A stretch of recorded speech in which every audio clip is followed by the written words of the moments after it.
사람 하나의 목숨을 결정하는 일, 그것을 혼자 해도 되는 걸까요? 옛 성인들은 그렇게 생각하지 않았습니다. 아주 오래전부터 그 답을 제도 안에 새겨두었습니다.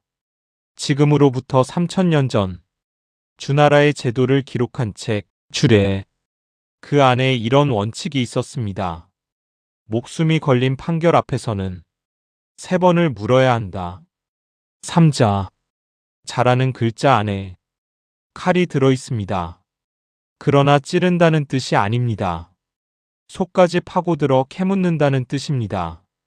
한 번의 물음으로는 부족하다는 것, 2번도 부족하다는 것, 3번을 깊이 다른 사람에게 물어야 한다. 그것이 삼자였습니다. 그렇다면 누구에게 물었을까요? 첫 번째로 묻는 상대는 조정의 신하들이었습니다.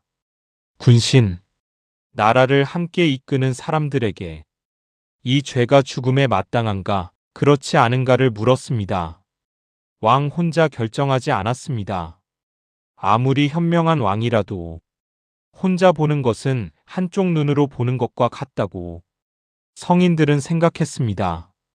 두 번째로 묻는 상대는 현장을 직접 아는 실무 관리들이었습니다.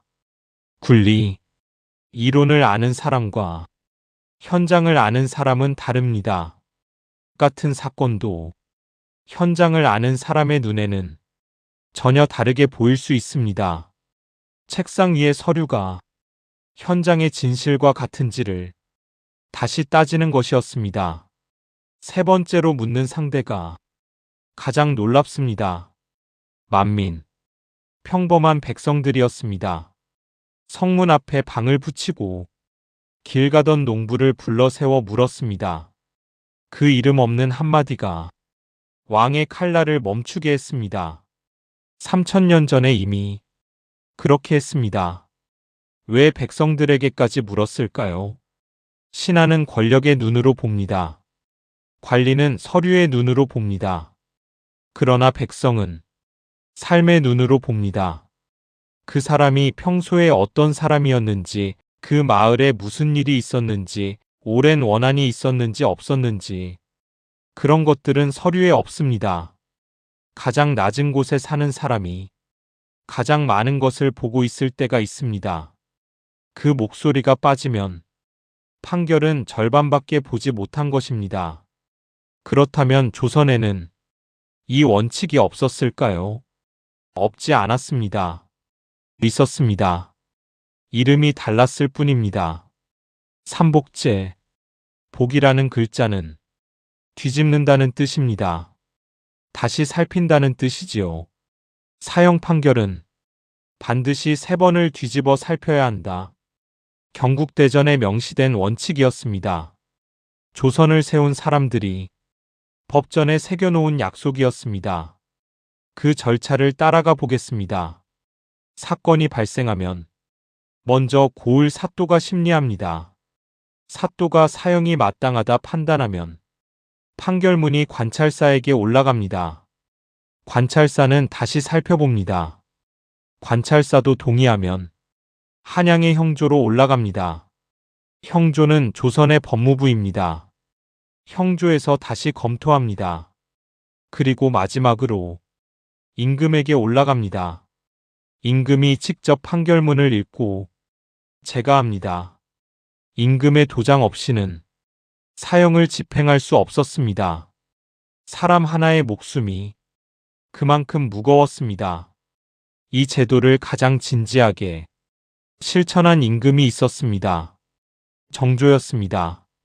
정조는 전국에서 올라온 사형 판결문을 그냥 넘기지 않았습니다. 직접 읽었습니다. 한 건 한 건 억울한 사정이 보이면 판결을 되돌려 보냈습니다. 다시 조사하라고, 증거를 다시 확인하라고. 그 기록이 남아 있습니다. 심리록, 정조가 재위하는 동안 직접 재심한 사건들을 모은 책입니다. 이 책을 펼쳐보면 임금이 얼마나 꼼꼼하게 판결문을 읽었는지가 보입니다. 어떤 사건에서는 이 상처의 방향이 이상하다고 적었습니다. 어떤 사건에서는 이 자백은 고문에 의한 것으로 보인다고 했습니다. 어떤 사건에서는 피해자와 가해자의 관계를 다시 조사하라고 명했습니다. 임금이 직접 수사관이 된 것입니다. 조선 역사를 통틀어 이런 기록을 남긴 임금은 드물었습니다. 그러나 지방 관아의 현실은 달랐습니다. 서류를 처음 만드는 사람이 누구였는지를 생각해 보아야 합니다. 아전이었습니다. 아전이 현장에 가서 조사하고 시신을 검사하고 목격자를 만나 서류를 정리했습니다. 그 서류를 사또에게 올렸습니다. 사또는 그 서류를 보고 판단했습니다. 그 서류가 관찰사에게 올라갔습니다. 관찰사도 그 서류를 보았습니다. 형조도 임금도 그 서류를 보았습니다. 3번 심리했습니다. 그러나 3번 모두 같은 서류를 보았습니다. 처음 아전이 만든 서류를 아전이 풋끝을 살짝만 굴리면 원통한 사정이 흉악한 고의로 바뀝니다.